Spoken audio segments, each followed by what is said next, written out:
Can you guys hear me? Yes. Okay, sorry, my computer was acting up, so it's a little bit late. Okay, so I'll give a quick update. Um, um, well, as everyone heard, um, uh, we released testnet 3. I know they're still finding issues with testnet 3, so there's a problem with slashing as well as the multi-parent issue that we know about. So we're hot on the trail of those bugs, and we'll be getting those fixed shortly. And in the meantime, let me I'm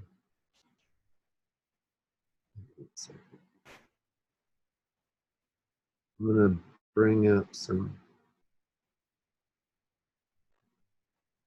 There we go.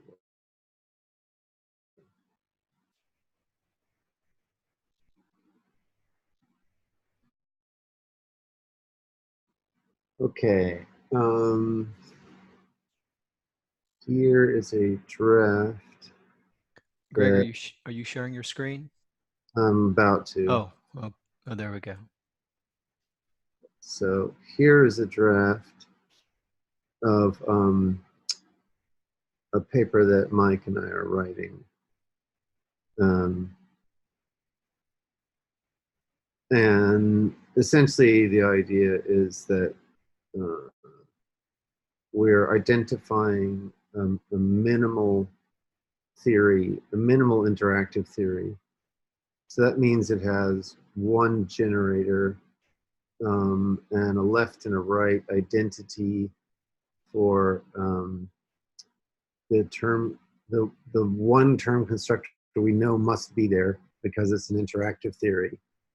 And then the one rewrite that takes a term constructed with that term constructor and produces a new term. So either one of these or one of these.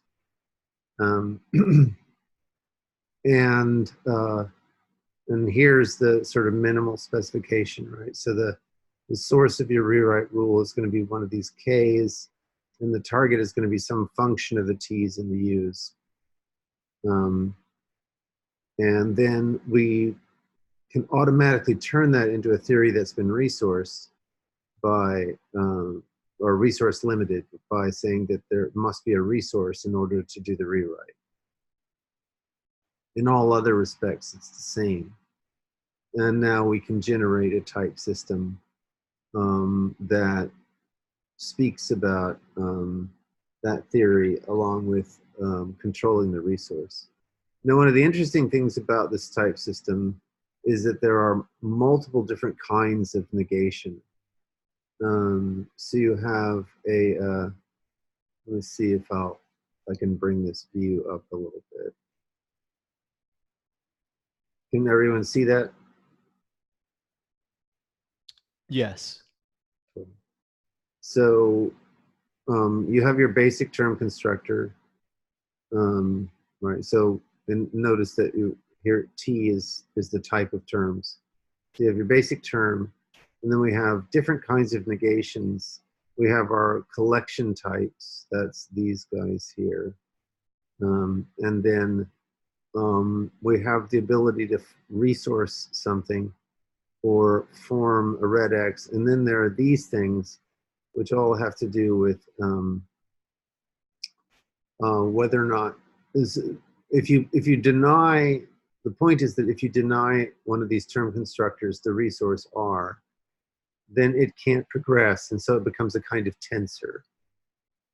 And you can extract data from that tensor using a par, and then you can do this either in serial or in parallel. So the tensor is the parallel form, and this these two are the serial forms. There's analogs of these two. So so essentially, let me see if I can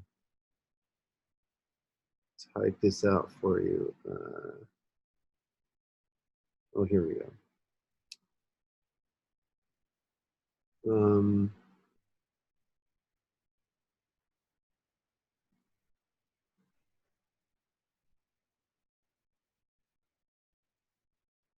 grab this.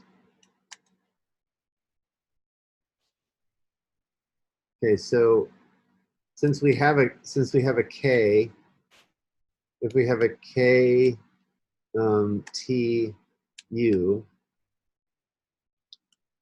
and we also have I'll just write p for par or parallel, right? Then we have a t prime and a u prime. Then we can form a new term when we extract them and do k of t prime, sorry, t prime. No.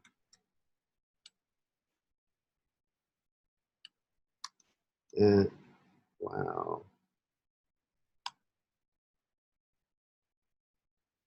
And then k of u prime.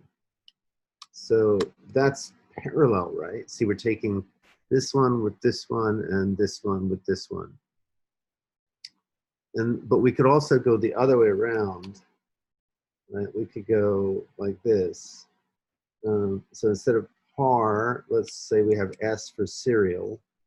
So we could go k of tu and then k of t prime u prime, right? So that's running them in serial. So first we do this one, then we do that one. And then we combine the two together. Here, we take this one with that one and this one with that one, and then we combine them all together. So this is parallel and this is serial, if that makes sense. And that's what these type constructors are all about, parallel and serial. And then we have really multiple different kinds of negations. So you get, and we also have two different kinds of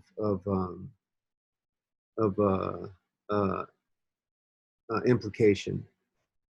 So the right facing implication is, so if you have some collection of terms A and then a collection of terms B, then A right arrow B, or right triangle B, is all the terms T such that whenever you have a term U that is of type A and a context K where this is some red X, right?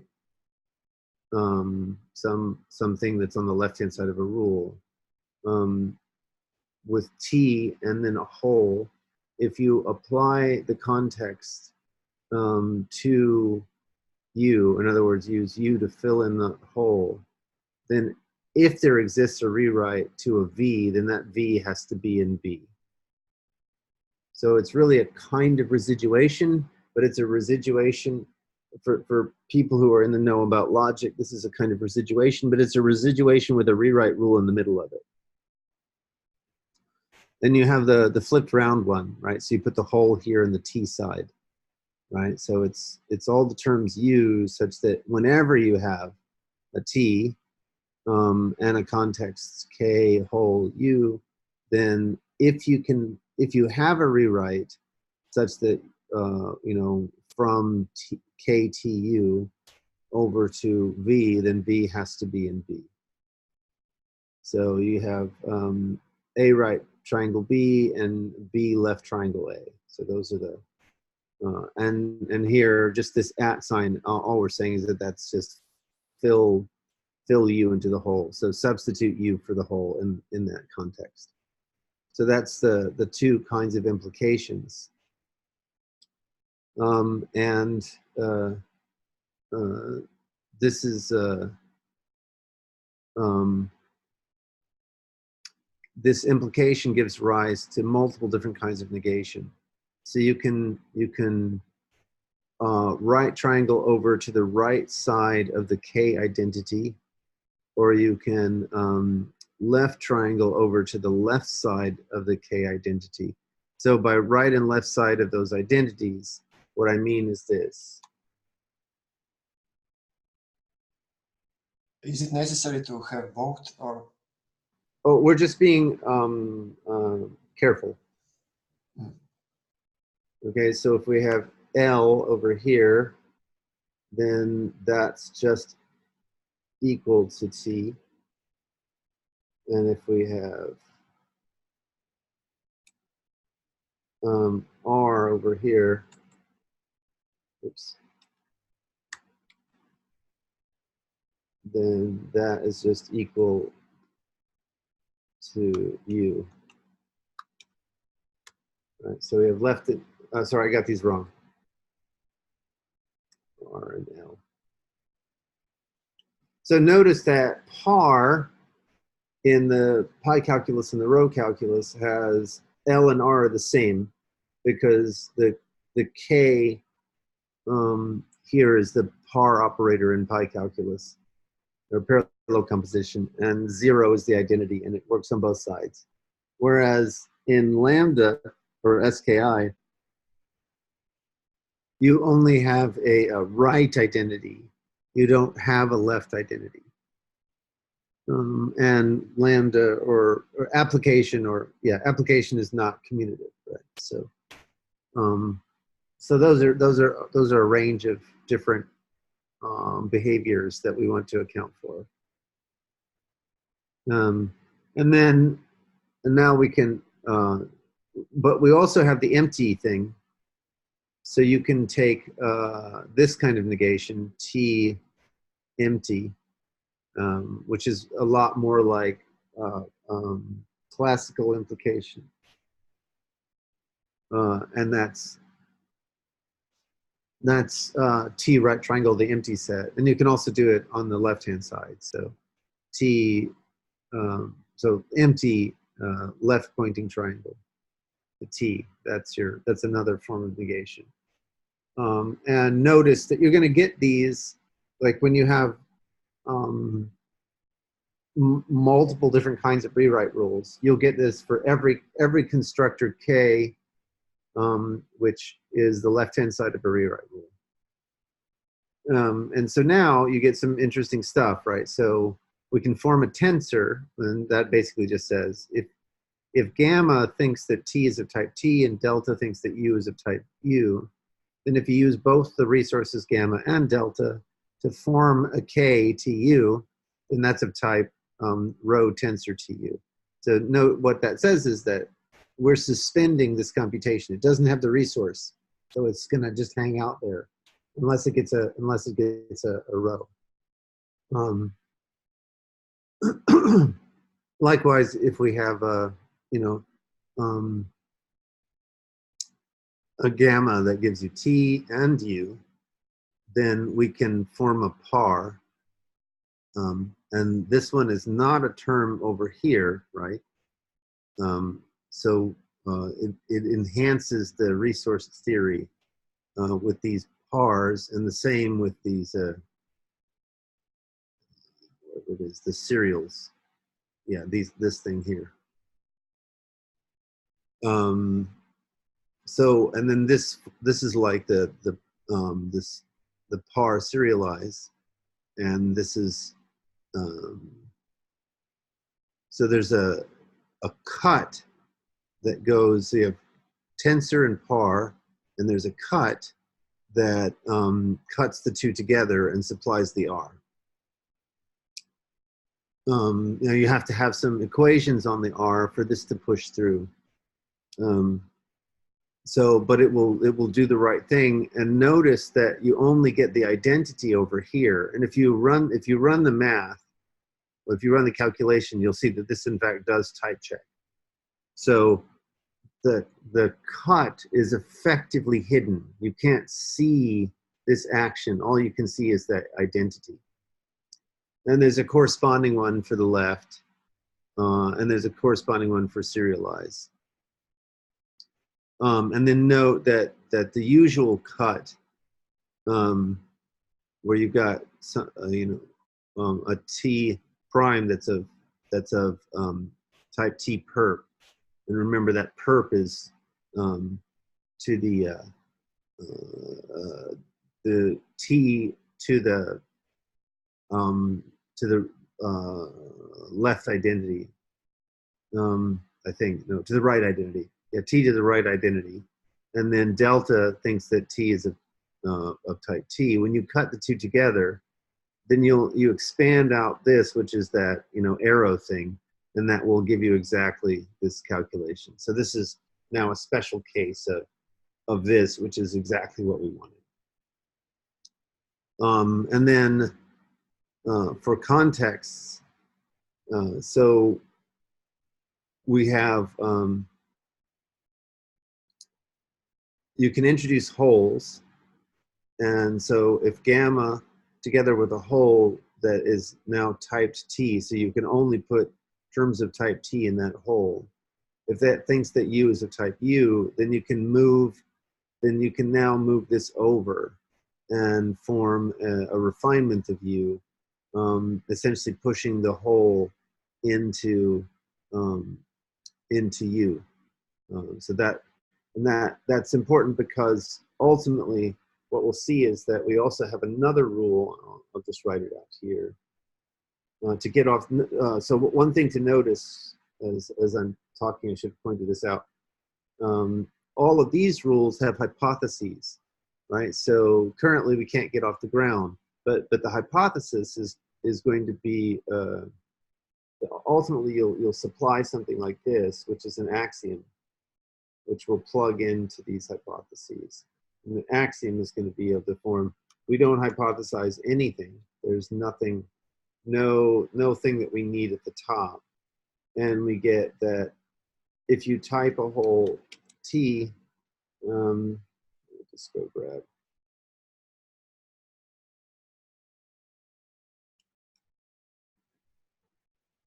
Of course.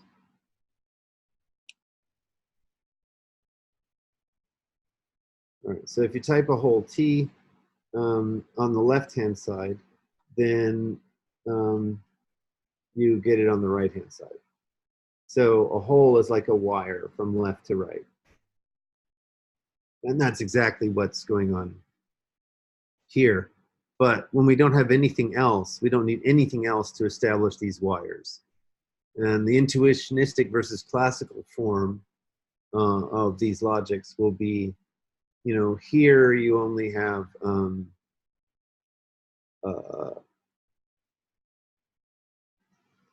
one-sided sequence. There's only one kind of thing on the right-hand side of this provability operator, or thinks that. But you can do a multi-sided, it's not one-sided, it's two-sided sequence. I've got it backwards. So this is two-sided. You have a left and a right. And that's intuitionistic. What I meant by singular or one-sided is just that you only have one term over here. And you can get a classical version as well. So this is intuitionistic. The classical one is where we do this. Oops. Okay, it needs to be like that. And we type this one, perp. Let me go grab the perp.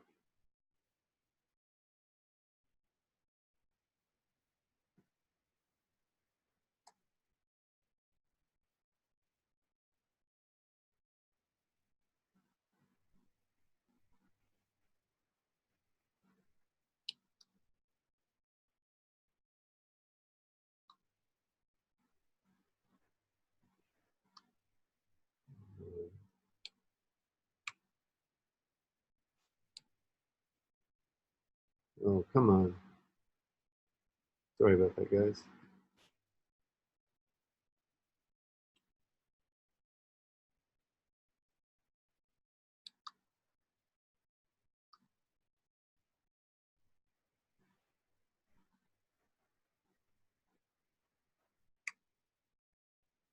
Huh.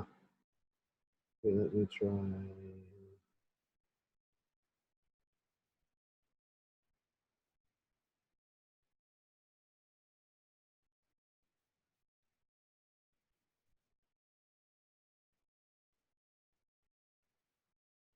There we go. Okay. And then there. All right. So there's um, there's the rule, but I need to move this to the side.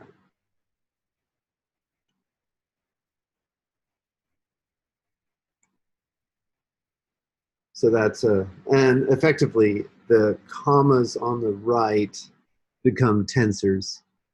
And so this is really saying that,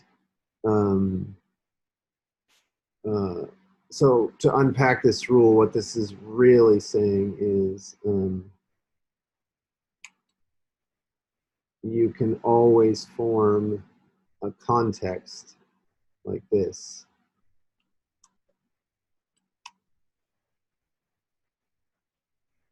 Apparently I've got this.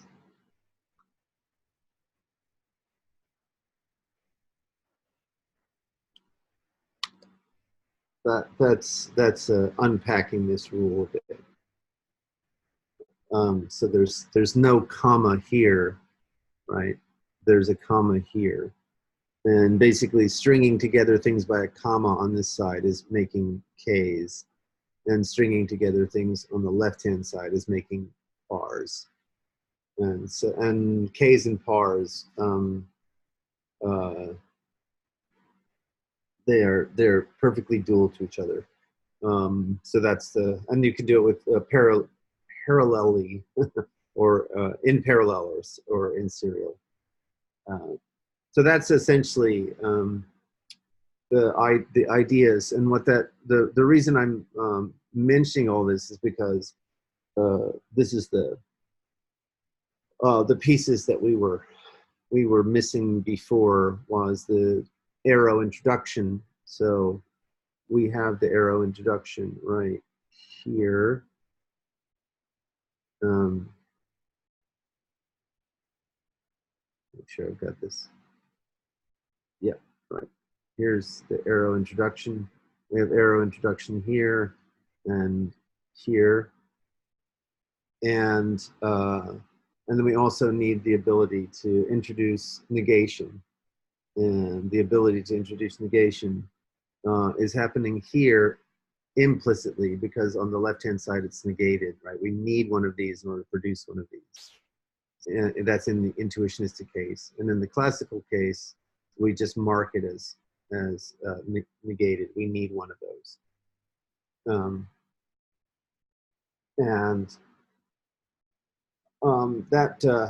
That completes the picture. So I'm just letting people know that we're writing it all up now. But this is this has the full details sketched out, or more than sketched out. We've got all the typing rules, and we're going through and checking them again and again to make sure that we haven't made mistakes, no typos and those kinds of things. Preparing for publication. So the wider context, I don't know if people saw the correct by construction dialogue that Vlad and I were having on Twitter.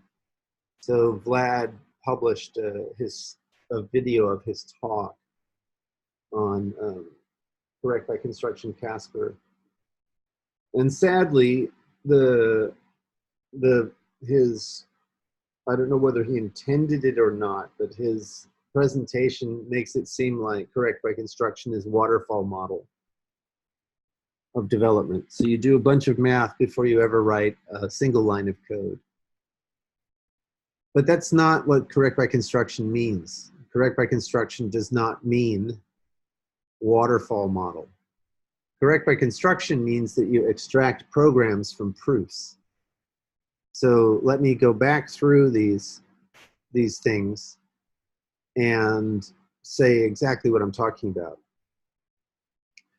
These rules here, where you have hypotheses and consequence, we're forming programs.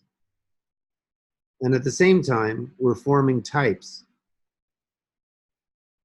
And when you are done forming a well-typed program, so that you have no environment like this. You've discharged your environment. Then you have a proof. So what's going on is we're constructing proofs at the same time we're constructing programs. So you have a proof that your program inhabits your type. So if you were to just forget about, if I color coded this, right? So I made the program say blue and the type's red. Then if you just followed the red structure, you'd see that this was a logic, and the types were formulae, and the trees that we built using these things were proofs, right? So, and if you followed the red structure, you'd see that you have a means of constructing programs. And when you have this correspondence between programs and types, you can now turn this around and say, from this type with the proof of it, I can extract a program. So I go from the blue to the red. That's program extraction. And that's what correct by construction means. I'm extracting a correct program from my proof. So I know that the thing is correct. So that's the whole idea. And I don't have to use that in waterfall. I can use that as I go. I can use that in an iterative software development methodology. So this is, and the other thing is that it may be that your, the program you extract from your proof is not efficient. But then you want to do semantics preserving transformations. So that would be a proof that, you know, if I rewrite this or refactor this program in a particular way, then I get a new program, which, you know, maybe under certain conditions is more efficient for the environment that it's running in. And that, but it's guaranteed to have the same semantics. So if I repackage things in a particular way, the interactions, either internally or with the environment, are speedier in some way, or consume less space in some way, and that will that new program, which is performance is improved, will have exactly the same semantics. So so that's correct by construction, right? So we extract programs and we refactor the programs that we extract to best fit the performance requirements, and that can be employed in a iterative agile model. Does not require waterfall at all. And so, for example, and it's very, very difficult in this day and age to do that with modern programming languages like Scala or even Haskell, because the type systems are not rich enough to help with that, right? So, for example, in Haskell, sort and shuffle have exactly the same type. So I can't extract the specifics of short or shuffle from the type int to int, right? I don't have enough information to extract that level of detail. So that's it's hard to do correct by construction in those settings. But here, you'll note that our type systems by construction correspond exactly to the computation. So so you get a lot more specific information about the types and about the programs. So the types give you information about how you're using resources, give you information about collection semantics, and when you're forming rewrites versus when you're freezing a computation or pulling it apart, freezing, pulling it apart, and when you're cutting, when you're forming a step that will do interaction. So that's the basic idea, and this is consistent with the literature. This is what people mean, and being able to do this kind of thing more generally has been very much on the minds of a lot of computer scientists. Right. This goes all the way back to the early '90s when Abramsky wrote an influential paper called Proofs as Processes. And here we're essentially extending that idea considerably to go to any rewrite system. Now, the one thing that we haven't done in this discussion is to talk about nominality. But before I talk about nominality, let me just stop here and see if there are any questions about what I've said. Greg, that was a great explanation of what correct by construction is. So thank you on that. Cool. I appreciate. I'm glad it helped.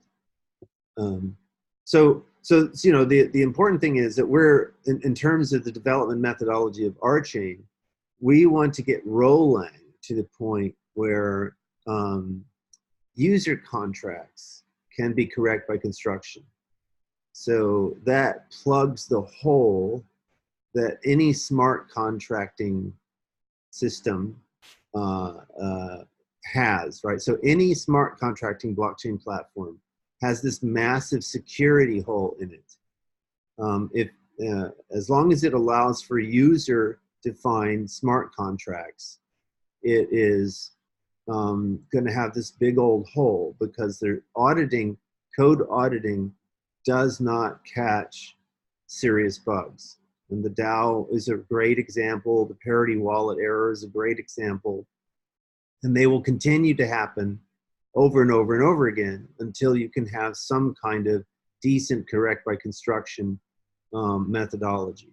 So if you wanted to hint, Christian, if you wanted to say what is the cream, what is the most disruptive feature of RChain, it's this feature that we can plug the hole, the security hole opened by smart contracts, right? So lots and lots of blockchains are going to ultimately get to high TPS numbers.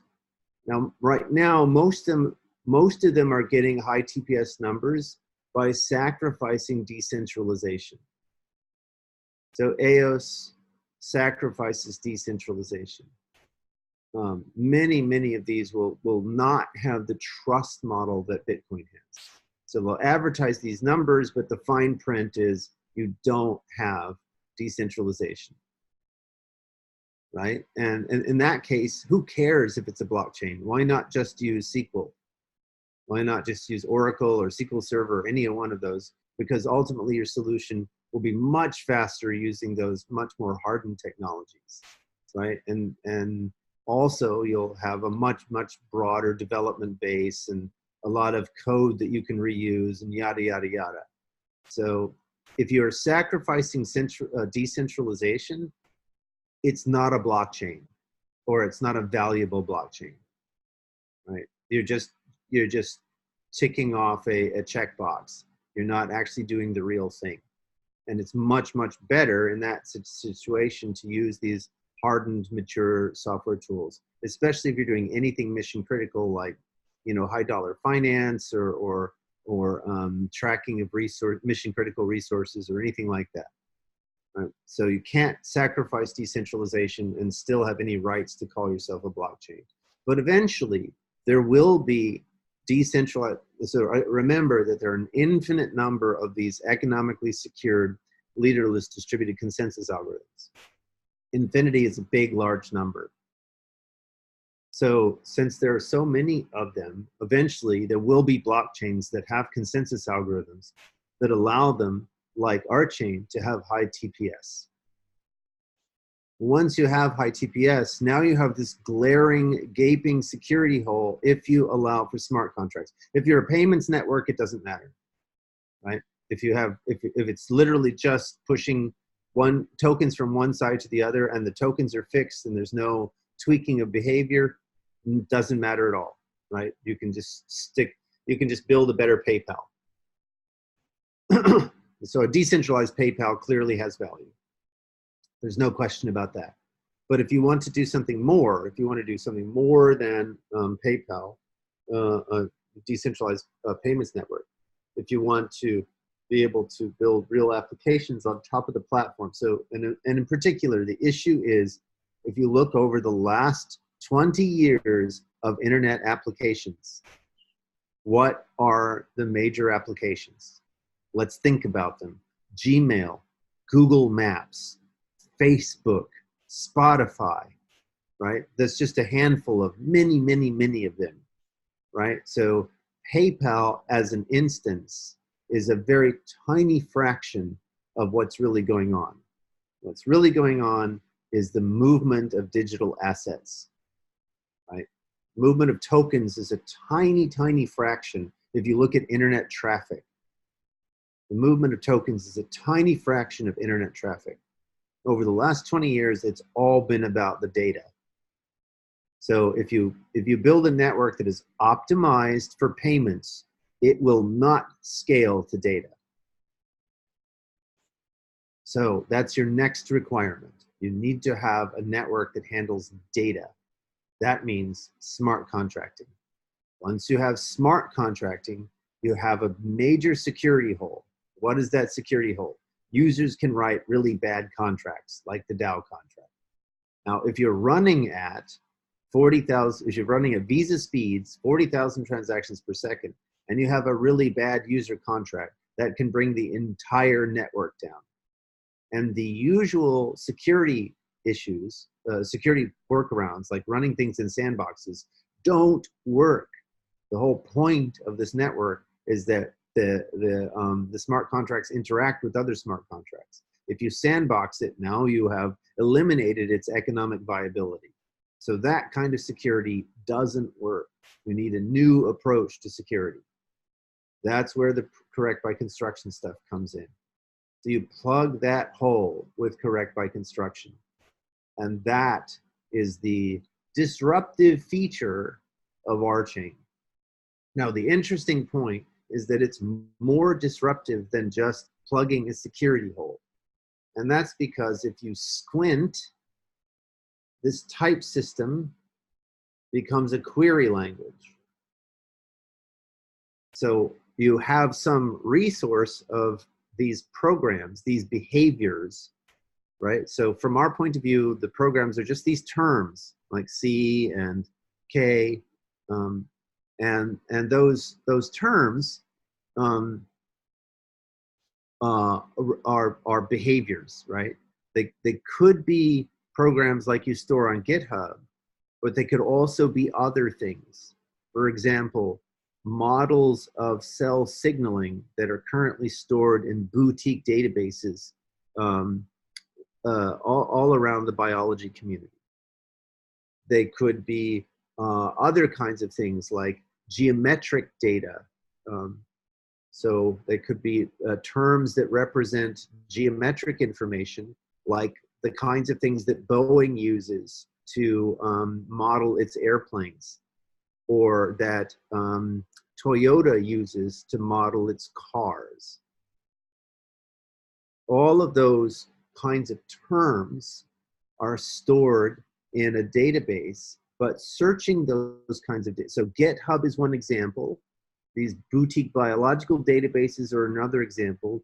The geometric information that Boeing and Toyota and other things use, those are all examples of what I'm talking about. Searching those kinds of databases on the basis of behavior together with structure is impossible today. It can't be done.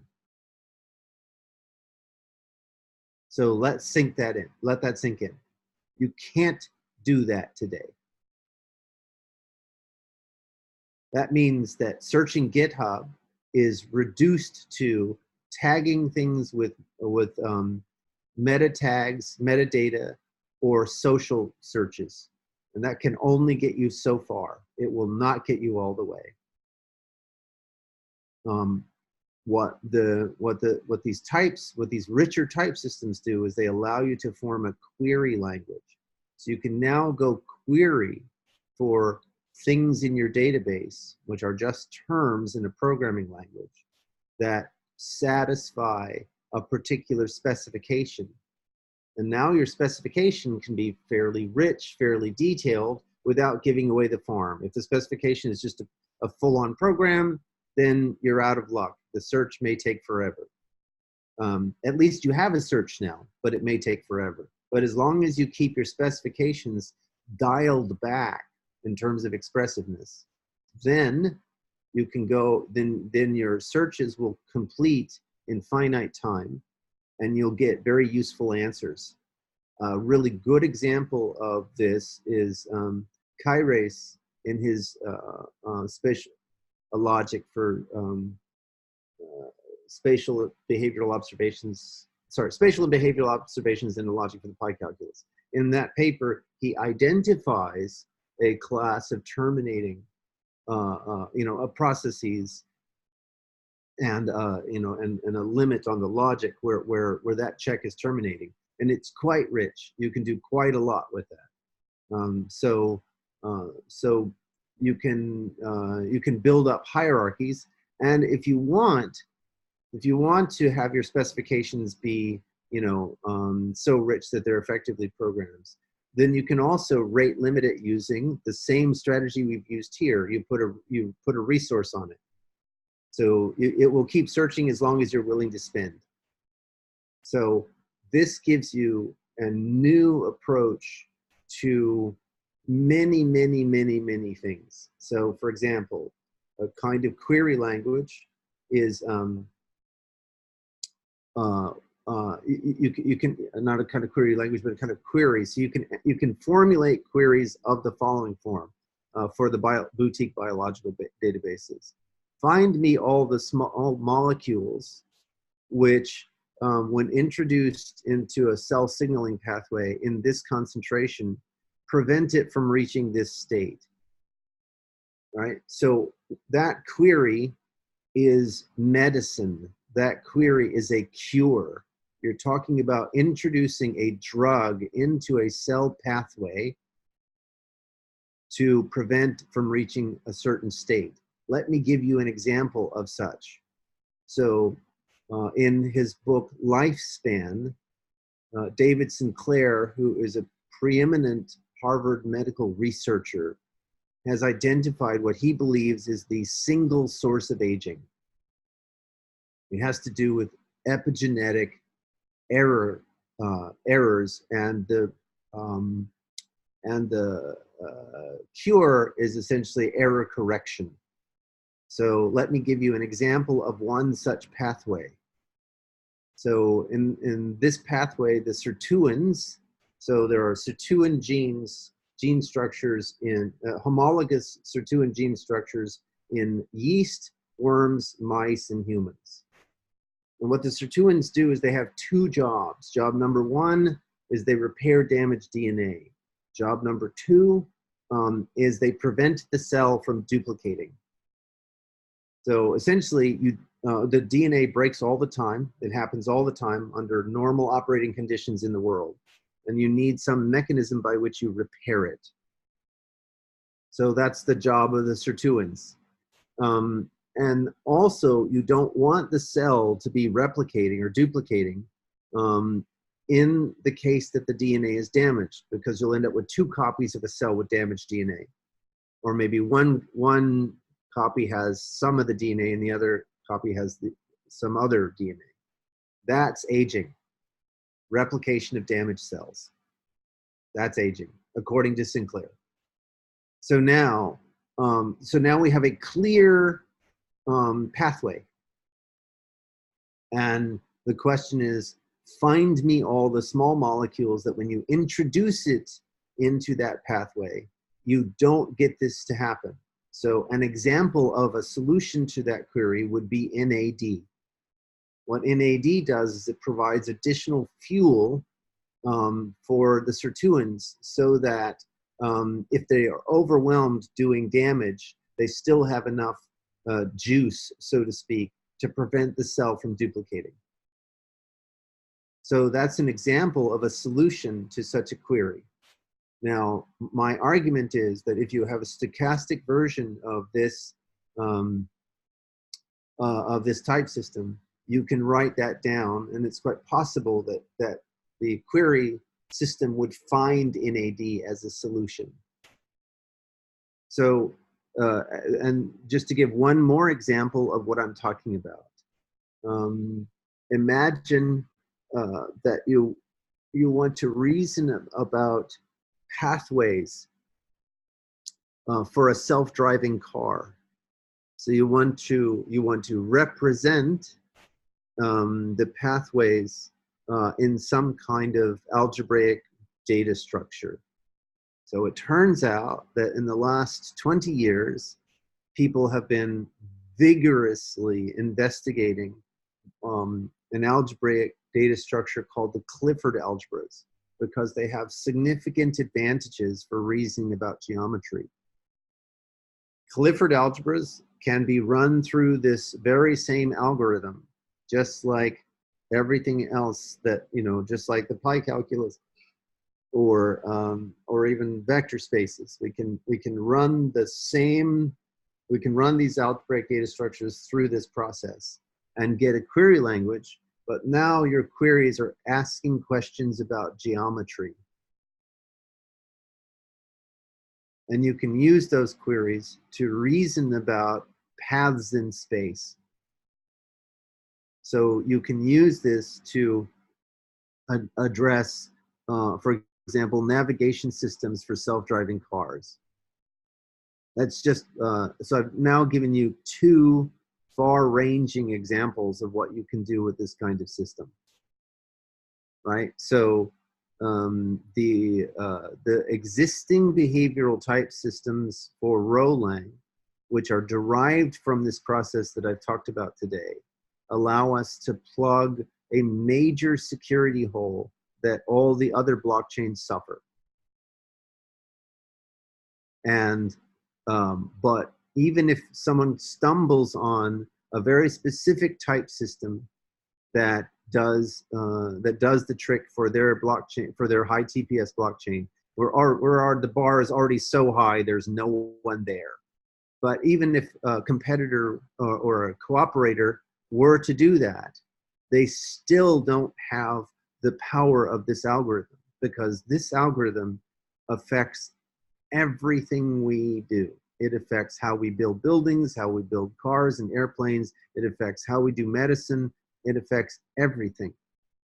That's the point. If we get this algorithm rich enough, you can use it as a query language for a huge range of behavior.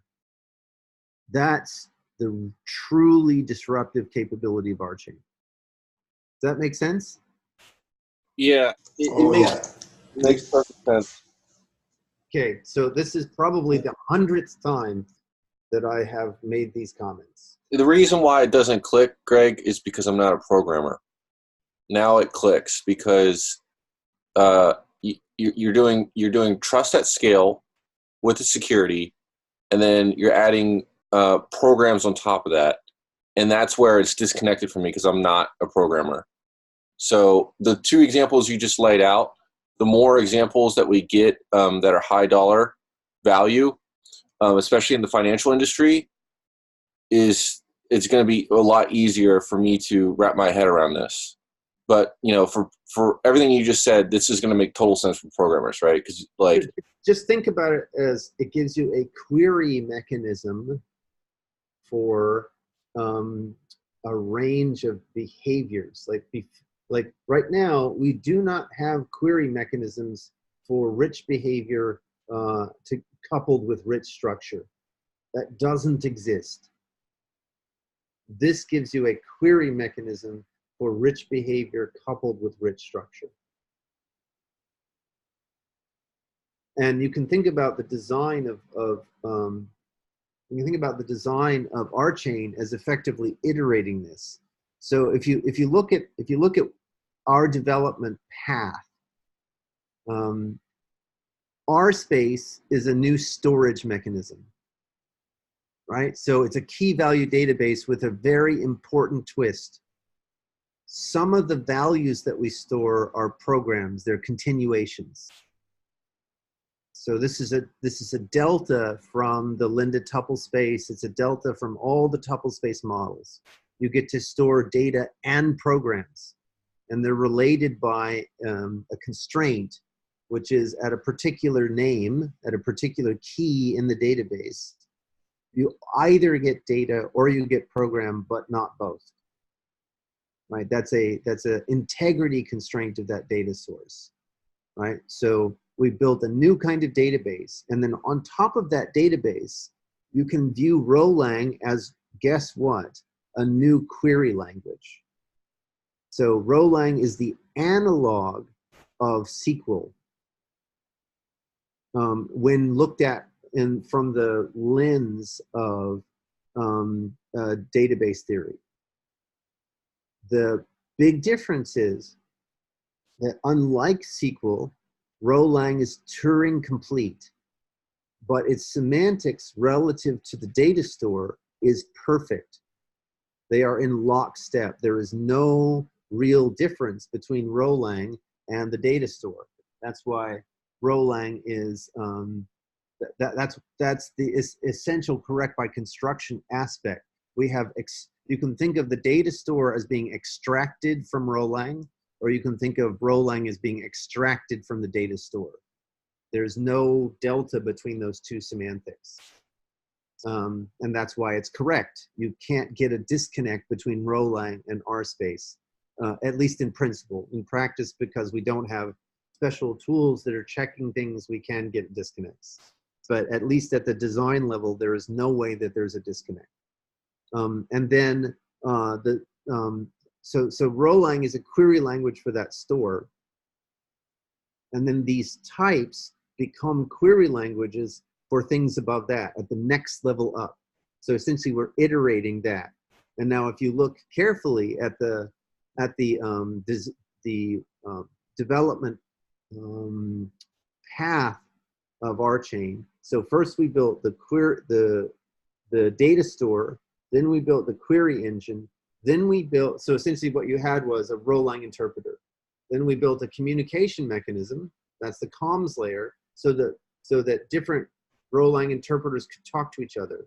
And then we added in Casper, and what that does is that makes sure that all of the different copies of this Rolang interpreter, which is a query language for the data store, that they are in lockstep with each other, right? So that if one copy does something, the other copy does the same thing, right? They're all in agreement. Casper puts in a consensus about that. So now you go from a distributed data store to a fault-tolerant distributed data store, because if any one copy fails, the others can take on the job. But that isn't resource constrained. So that computer, someone can put in a Rolang program that eats up all the network resources, right? So that's no good.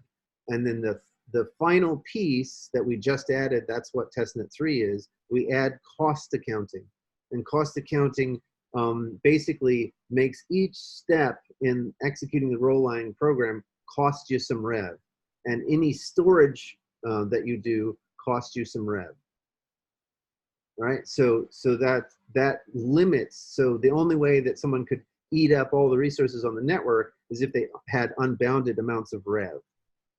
So that's not going to happen. And so you get the, so that's the economic security, right? The system is secured from those kinds of DOS attacks by this economic limiter. So that's the history of the development and how it relates to all of these different pieces, right? Essentially, we're just iterating a notion of building query languages because that's what people want to do, right? They want to store stuff and get it back. And we're adding different levels of semantics each time. So the first time, we're adding this capability to store data and program, and then building the semantics around that. And the next time, we want to be able to reflectively introspect about the behavior of programs, and that's the type level query language. So that's how that's kind of the onion view of our chain. Hopefully that makes sense. Yeah, it makes perfect sense. It's weaved together, and it's very, very difficult to understand from the outside if you're not a programmer. But that explanation, Greg, helps enormously. Cool. Yeah. Cool. Good. Well, I'm glad.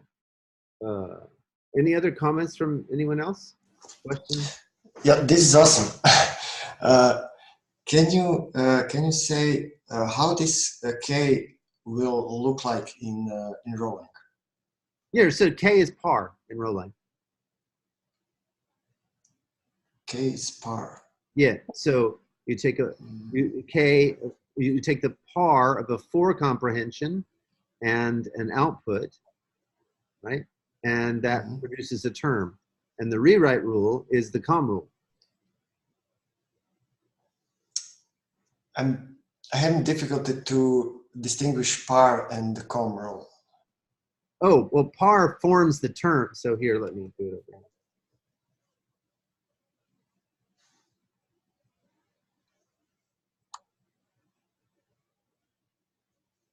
So remember, K takes two terms, right? A T and a U. Yeah. So here's my T for Y from X to P. So that's my T. And it's a lowercase t, not an uppercase t. And my U, let's say, is on X spend Q. Okay? Yep. And now my K is T par U, which is the same as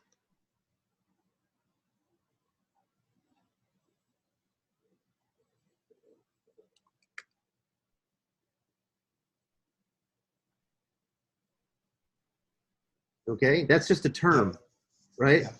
And now the com rule says that that term can evaluate to P, in which we have an at Q for a Y.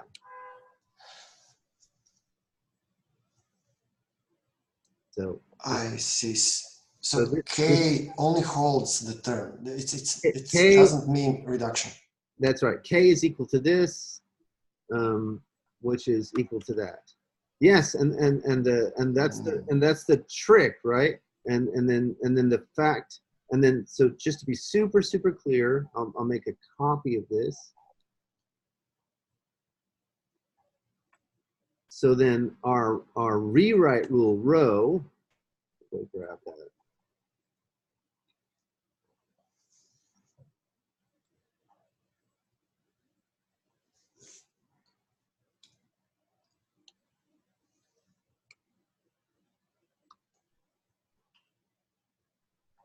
Okay, there's row.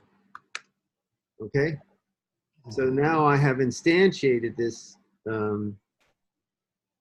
for you for row calculus.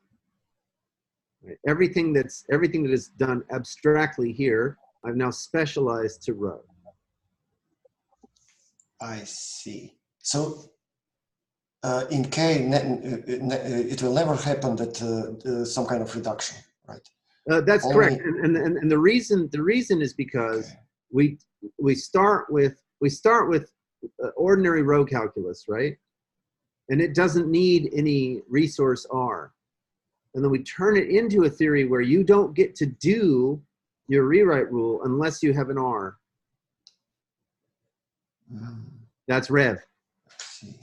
That's your token. Okay. I see.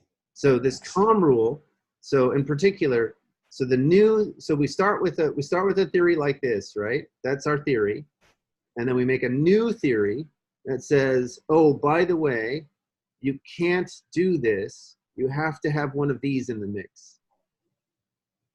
Oh, so in plain row, K and row is the same, right? Because we don't have That's right. the That's context. right. Oh, okay.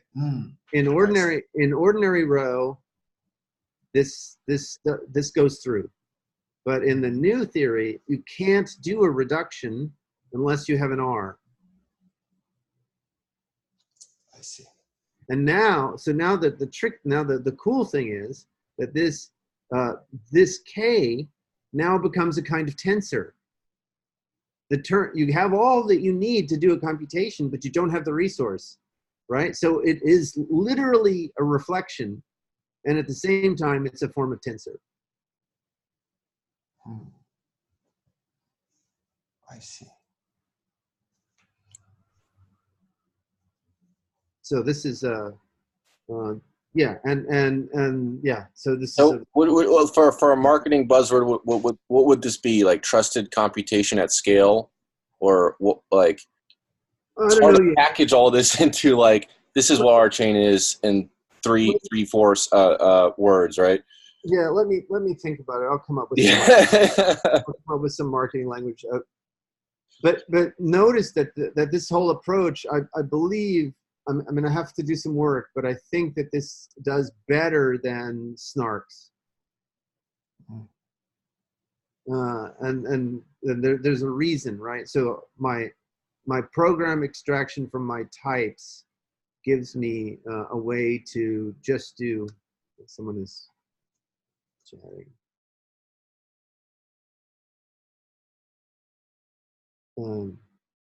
Anyway, yeah, I think that this allows us to do snarks. But I have a lot of work to do. So essentially, so what I've been telling the dev team, just to round out this thought, and then I've got to jump off. We don't have dev stand up today because it's a holiday. But I still need to take my dog out for a walk.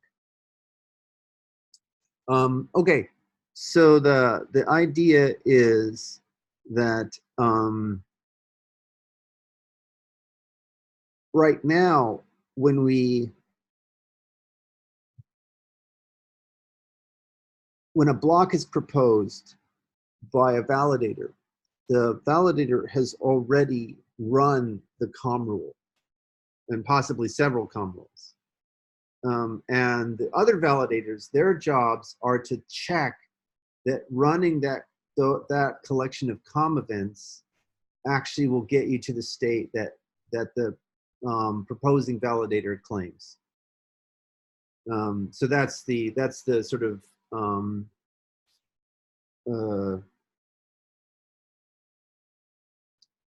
cryptographic security. So now, instead of the rerunning the program, what if we just constructed a proof that you could get from the state to the other state? And the way we constructed that proof is by starting from the state and running the proof backwards. So essentially doing a standard kind of theorem proving trick, using resolution techniques to prove that, from the starting state, we could get to this state without having to run the program. Then that would dramatically speed up what our chain does today, because replay takes more time than play, because it has to check some additional constraints about ordering that are that the play doesn't have to do. The play just, like, is there a match? Okay, so if you look here, The play just says, is there a match? Okay, there is. I'm picking that one. Now, there might be a bunch of races, right? But it just picks one of the races based on the stake weights. But the replay has to not only see that there's a match, but also make sure that it's the match that happened in play. So that's extra computation. If you could avoid that and just construct a proof without having to do the full replay, then it is possible, again, there's a lot of work to be done to verify this, but it is possible that this is much faster than the way we're doing it today. And if we can do that, if we have this proof construction, then yeah, it's effectively like snarks, right? So there are a wide range of applications. Basically, wherever you're seeing snarks being used, this is a place where you could substitute this in for snarks, and it allows us to handle concurrency and a bunch of other stuff. Anyway, this will probably be more performant than snarks, right? By a lot. By considerably more performant, yeah. This also sounds very like program synthesis. When we go backwards, and yeah, is there a connection? That's exactly right. Yeah. That's exactly. This is very interesting. Yeah.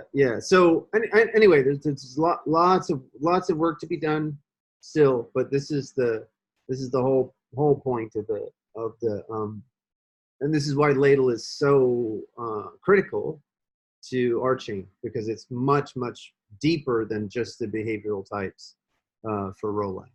It widens out the scope, so our chain can apply to many more things. And again, the reason we want this widened scope of applicability is because we have to change the manufacturing infrastructure, right? Like, as an example, you don't want, if you could consult the database instead of running a bunch of chemical tests, that would be potentially far superior, because it would have much lower environmental impact.